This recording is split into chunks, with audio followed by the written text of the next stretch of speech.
On a eu des semaines un peu déprimantes au début où on faisait un client, deux clients, parfois on en faisait zéro et jusqu'au moment où on a un peu eu le déclic, on a trouvé le bon canal et là ça a explosé.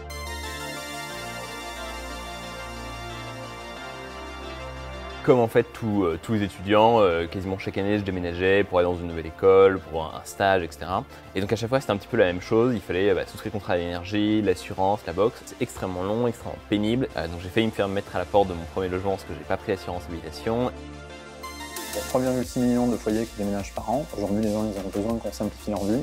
L'idée, c'est de faire tout ça de manière simple et rapide, en demandant une seule fois les informations, et qui permet à la personne qui déménage d'aller souscrire en une seule fois son contrat d'électricité, sa box internet, son assurance habitation, son contrat de gaz, sa redirection de courrier. J'ai commencé à contacter les CEO de diverses grosses boîtes dans l'énergie, dans les télécoms, etc. Je leur ai juste dit voilà, je m'appelle Philippe, j'ai un projet, je veux simplifier la vie administrative de vos clients lorsqu'ils déménagent, je pense qu'il y a un vrai potentiel. J'avais rien, hein, j'avais juste fait un deck avec une dizaine de slides. Il y avait une vraie opportunité, ils ont été capables de le comprendre et c'est pour ça qu'ils nous ont encouragés au début. Je me rends compte très rapidement que je ne vais pas pouvoir tout faire tout seul. À l'époque, il m'appelle, on prend un café, il tourne un peu autour du pot. J'avais clairement identifié Benoît dès le début comme une personne clé auprès de laquelle je pourrais m'adresser. Et au bout de 2-3 cafés, il a vu que j'étais vraiment intéressé, que ça pouvait me plaire. On se dit qu'il faut impérativement qu'on fasse un test utilisateur pour vérifier que c'est pas juste une idée sympa qu'on a mais qu'il y a un vrai besoin. Du coup, on a eu une idée, on a pris l'appartement de Philippe, on a pris 3 photos. On l'a mis en location sur Le Bon Coin et on a commencé à le faire visiter.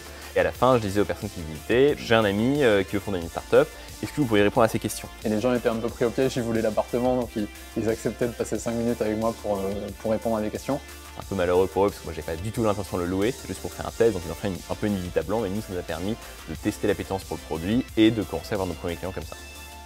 À ce moment-là, on s'est retrouvés à 2 dans l'appartement de Philippe. On a voulu être le plus lean possible, donc ce qui s'est passé c'est qu'au lieu de se lancer directement sur un produit full web, on s'est dit on va commencer par le téléphone pour simplifier. On a développé un site internet, on a expliqué le concept et on a mis un numéro de téléphone. On a fait de la publicité et on a attendu les appels. On a testé énormément de choses. Il y en a plein qui n'ont pas marché. Entre avril, mai, juin, on fait peut-être une trentaine de clients en 3 mois, donc c'est pas énorme. À partir de juin, par contre, on commence vraiment à décoller. Donc là, on fait plus de 100 clients. Le mois suivant, on en fait 500. Le mois suivant, on en fait 1000. Très rapidement, on était complètement débordés. Donc là, on a commencé à embaucher. Et comme ça, on a monté une mini-centre d'appel jusqu'à 20-30 personnes.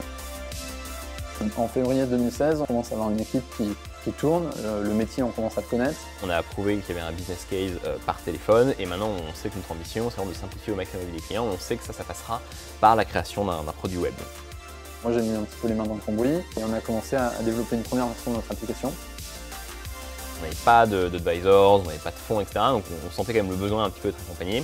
On entend parler du Way Combinator. On a posté ça sans trop y croire. On reçoit quelques semaines après la réponse, qui est une réponse assez américaine, assez brutale. Vous êtes sélectionné pour passer les entretiens, vous avez 3 jours pour venir. On fait l'aller-retour jusqu'à San Francisco pour parler 5 minutes top chrono. Le soir, on sort dans un bar et on reçoit un appel du Way Combinator qui nous dit c'est bon, vous êtes sélectionné. Vous louez une maison et vous allez passer 6 mois avec nous et on va travailler sur votre produit. On est en plein déménagement, en pleine période de croissance. À l'époque, on était déjà une bonne trentaine de personnes à Paris.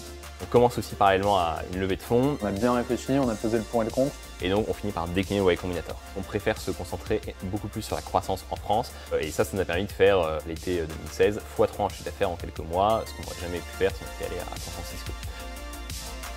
En 2 ans et demi, Papernest on a beaucoup grandi. Fin 2017, on a passé la barre des 100 000 clients. Ce qui est un spot énorme et à l'époque on ne pensait pas du tout qu'on serait capable de le faire aussi rapidement. Aujourd'hui, il y a encore plus de 95% des gens qui font tous leurs contrats individuellement. On est au tout début, il y a un marché qui est encore gigantesque, plein d'opportunités en France, à l'international. Il y a encore énormément de travail avant d'aller là où on veut aller et servir nos utilisateurs comme on veut les servir.